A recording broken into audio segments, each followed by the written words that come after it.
بسم الآب والابن والروح القدس الإله الواحد أمين.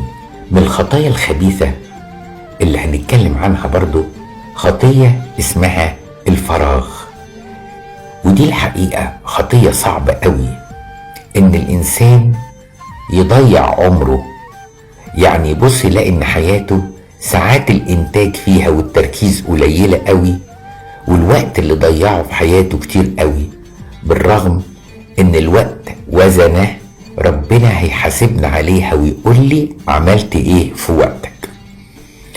يعني في ناس كتيرة قوي بتقعد على القهاوي، وناس كتيرة قوي تقعد على الموبايل، وناس كتيرة قوي تقعد ما بتعملش حاجة، مجرد كده مريحة نفسها. هو ربنا ادانا العمر عشان نضيعه بالشكل ده في الباطل؟ مفيش حاجة بتعلمها، مفيش حاجة بحسن فيها مستوايا، مفيش خدمة أخدمها. طيب مفيش محاولة جادة إن أنا ألاقي وقت مميز أقعده مع ربنا في صورة خلوة؟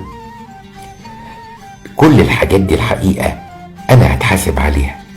كلمة الفراغ دي كلمة تخوف قوي آباء الاعتراف، لأنه بيبقى عارف القول الآبائي اللي بيقول إن العقل الكسلان معمل للشيطان.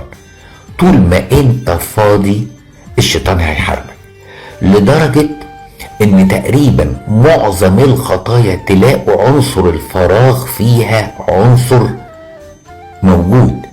يعني في واحدة ست بتقول لي أنا يا ابونا لما اشتغلت بقيت لقيت نفسي ما عنديش وقت أنم النميمة اللي كنت بنمها قبل كده، ولا بقى عندي وقت لكلام الستات.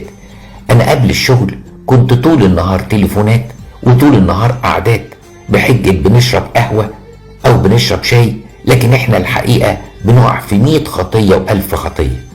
فبشكر ربنا على نعمة الشغل.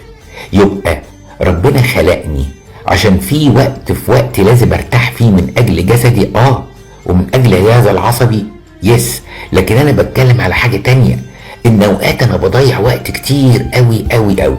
كل الناجحين في حياتهم العملية كان كل يوم عندهم ورقة بيكتبوا فيها ايه اللي المفروض اعمله النهاردة، ويحط جدول كده بالمواعيد عشان يقدر ينجز، بيستفيد وبيطلع انتاج، وفي الوقت نفسه لما بيرتاح بيبقى الراحة ليها معنى والترفيه ليه معنى.